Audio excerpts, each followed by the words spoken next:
Wow, Anthony's visit here at Dovegate was remarkable. I think it was impacting, I think it was phenomenal.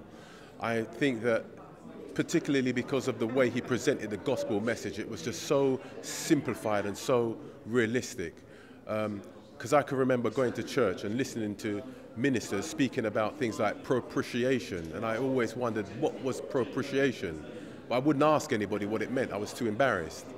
And the way Tony put it across, I even said to one person at the end of it, I really still feel sorry for people who didn't actually accept Christ at that point, because they had a golden opportunity which they missed, and I feel that it was a chance of a lifetime which probably will never come again. So I really do feel sorry for them.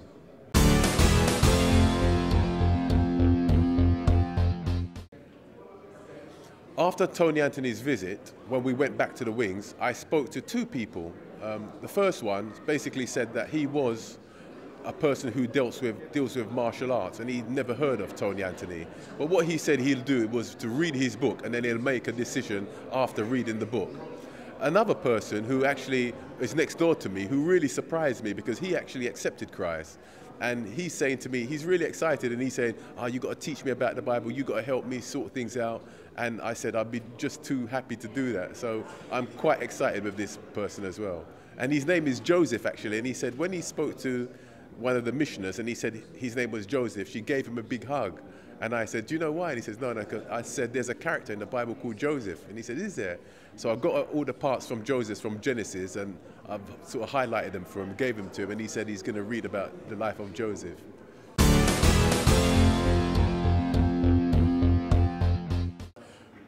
We appreciate the mission such as this in Dovegate because it brings people together, people who wouldn't normally come to church or the chapel because they have an impression that it's boring and it's not very exciting. But with a mission like this, people come over who don't normally come to the chapel, and then they go back to the wing and they tell their friends and they say it's really exciting, there's a live band and it's really something to look forward to, and people actually come over to see it. And I think it also, the purpose of the mission also helps people to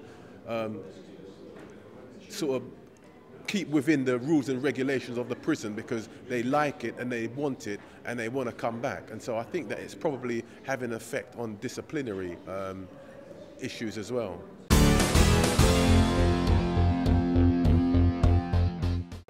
I think a mission such as this, which occurred in Dovegate, will greatly impact people in the future, particularly people who will speak about it for years to come. And I'm sure people who are not in this prison now will come in later on and will hear about it and will inquire and wonder, why can't we have another one?